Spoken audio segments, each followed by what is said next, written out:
অতিরিক্ত বৃষ্টি পানিতে আর বন্যার পানিতে কি হইতেছে আমাদের খামারে দেখেন, এই যে ডুবা যেতেছে পুরা নেটগুলো ডুইবা শেষ। এইগুলো দিয়ে হাঁস বাইরে হয়ে চলে যায়।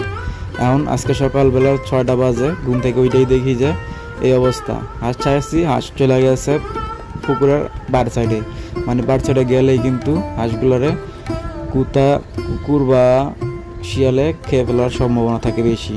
তো এই কারণে সকাল সকালবেলা ঠান্ডা পানির ভিতরে নাইমা গেলাম আমি পুকুরে নাইমা এই হাঁসগুলারে সুন্দর করে, হাঁসের খামারটারে সুন্দর করে ঠিকঠাক করতেছিলাম।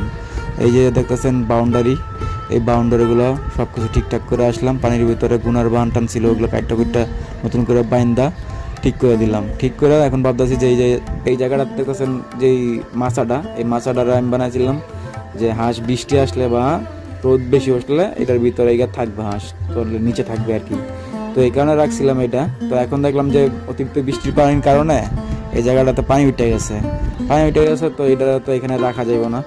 এই কারণে এটা খুইলা আমি আর আমার আব্বা একসাথে মিললা এটা আমাদের বাড়ির উপরে ফিটিং করবো আবার নিয়ে। তো ওইখানে আবার ভালো মতো ফিটিং করে যাতে করে হাঁসগুলা বৃষ্টিতে না ভিজে। তো আমি তো একলা চাইছিলাম নিতে, কিন্তু বলতেছে না, তোর বাবার না তুই আমার কাছে আমি সাথে দেরি। তো দুজনে মিলে বাপ্পতে এটা দিলাম ঠিক করবো কি, আমি তো আমার বাবা মা ঠিক করছি। তারপর না কষ্ট করে ঠিকঠাক করে দেখেন কীভাবে রাখছি, লাস্ট পর্যন্ত দেখলে বুঝতে পারবেন।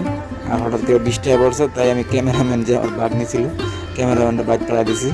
বাইক পাড়া দেওয়ার কারণে আর ভিডিও করা হয় নাই, কারণ কীভাবে ভিডিও করবো, বৃষ্টি পড়ছে। তো বাপ্পতে বৃষ্টির ভিতরে ঠিক করে সুন্দর মতো বানাই দিলাম। ভালো লাগলে কমেন্ট করবেন, লাইক করবেন, শেয়ার করবেন।